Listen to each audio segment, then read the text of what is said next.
করবেন সেই বিশ্বাসেই আমরা মনে করি যে যারা এই সমস্ত কর্মকাণ্ডে লিপ্ত থেকেছেন তারা এইসব থেকে বিরত থাকবেন এবং সংবাদপত্রের যে মুক্ত ধারা তাকে অব্যাহত রাখবেন। প্রিয় সাংবাদিক ভাইরা, আমরা আজকে গভীরভাবে শ্রদ্ধা জানাতে চাই সেই সমস্ত শহীদদের, যারা ছাত্র এবং জনতা, যারা এই দীর্ঘ 15-16 বছরের যে গণতান্ত্রিক সংগ্রাম, সেই সংগ্রামে যারা প্রাণ দিয়েছেন, তাদের প্রতি আমরা গভীর শ্রদ্ধা নিবেদন করছি। আমরা অভিবাদন জানাতে চাই, স্যালুট জানাতে চাই আমাদের ছাত্রদের, আমাদের সন্তানদের, যারা তাদের মেধা, বুদ্ধিমত্তা, সাহস নিয়ে এই ফ্যাসিবাদী সরকারের বিরুদ্ধে দাঁড়িয়ে বুকের রক্ত দিয়ে তারা আজকে বিজয় অর্জন করেছেন, ছাত্র জনতার বিজয় অর্জিত হয়েছে। আমরা তাদেরকে আবারও অভিবাদন জানাচ্ছি। আমরা সকল রাজনৈতিক দল, সকল ব্যক্তি যারা এই সংগ্রামের সঙ্গে জড়িত ছিলেন, আছেন, পেশাজীবী, তাদের সকলকে আন্তরিকভাবে ধন্যবাদ এবং কৃতজ্ঞতা জানাচ্ছি এই আন্দোলনের শরিক হয়ে আজকে বিজয় অর্জন করবার জন্য। এই বিজয় অর্জন করা হয়েছে, এটা আরো বড় দায়িত্ব রয়েছে এখন প্রতিটি মানুষের, প্রতিটি বাংলাদেশির, প্রতিটি স্বাধীনতা প্রিয় মানুষের, প্রতিটি নাগরিকের এই স্বাধীনতাকে সুসংহত করা। সেই স্বাধীনতাকে সুসংহত করা তখনই সম্ভব হবে যখন আমরা গণতান্ত্রিক প্রতিষ্ঠানগুলোকে প্রতিষ্ঠিত করতে পারবো, তাদের প্রাতিষ্ঠানিক রূপ দিতে পারবো। আর সেই জন্যই আজকে সবচেয়ে বেশি যেটা প্রয়োজন সেটা হচ্ছে ধৈর্য, সংযম এবং পরমত সহিষ্ণুতার জন্য নিজেকে তৈরি করা।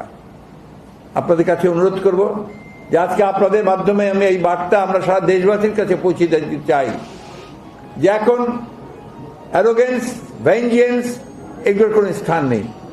আপনার স্থান নেই কোনো প্রতিহিংসা বা প্রতিশোধ গ্রহণের।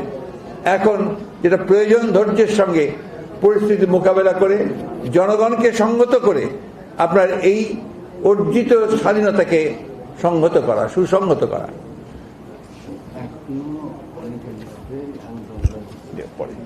বলতেছি আমি আপনাকে অনুরোধ, আপনাদের মাধ্যমে সকলকে অনুরোধ করতে চাই আবারও এই অনুরোধটি আমাদের অত্যন্ত আন্তরিক এবং জরুরি যে আপনারা এটা সর্বক্ষেত্রে পৌঁছে দেবেন যে এখনো যারা এখন এই বিভিন্ন প্রতিষ্ঠানে প্রতিশোধমূলকভাবে অগ্নিসংযোগ করছেন, লুটপাট করছেন, বাড়িঘরে হামলা করছেন, এটা দয়া করে অবিলম্বে এই মুহূর্ত থেকে বন্ধ করুন। যারা এটা করছেন তারা কেউ এই আন্দোলনের লোক নন, তারা সবাই কিন্তু আপনার যারা আন্দোলনের বিরোধিতা করেছে তারা এবং তাদের লোকেরাই করছে। এই বিষয়গুলো আমাদেরকে একটু মনে রাখতে হবে এবং সেইভাবেই আমি আপনাদের মাধ্যমে সারা দেশবাসীর কাছে অনুরোধ জানাচ্ছি।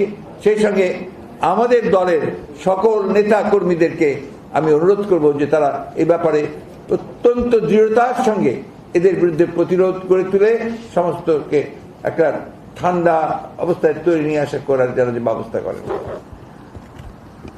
দ্বিতীয় জিনিসটা যে পরবর্তী যেটা অত্যন্ত জরুরি, আপনারা জানেন যে গতকাল আমাদেরকে রাষ্ট্রপতি ডেকেছিলেন বিভিন্ন রাজনৈতিক দলকে এবং সেনাপ্রধান এবং 3 বাহিনীর প্রধানরা সেখানে উপস্থিত ছিলেন।